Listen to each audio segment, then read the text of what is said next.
तर 16 नोव्हेंबरला मंत्रिपदाचा राजीनामा दिल्याचा गौप्यस्फोट मंत्री छगन भुजबळ यांनी अलीकडेच केलेला, त्यावरून राजकारण तापलंय। सत्ताधाऱ्यांनी भुजबळांच्या राजीनाम्यासंदर्भात नेमकं काय म्हटलंय आपण तेही जाणून घेऊया।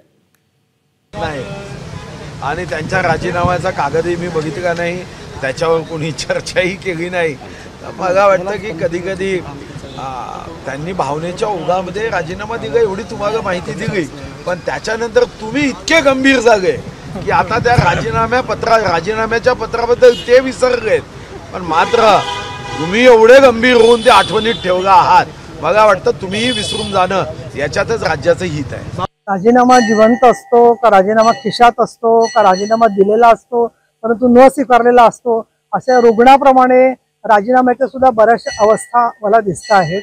तर मी असं म्हणेन की हा विषय संपूर्ण मुख्यमंत्री आणि उपमुख्यमंत्री आणि राज्यपाल यांच्या अखत्यारीतला आहे, तेव्हा आपण सगळ्याच कॅबिनेटमध्ये आतमध्ये असं डोकावून पाहू नये। तो त्यांचा अधिकार आहे आणि त्याच्यात योग्य तो निर्णय सरकार घेईल। एबीपी माझा, उघडा डोळे बघा नीट।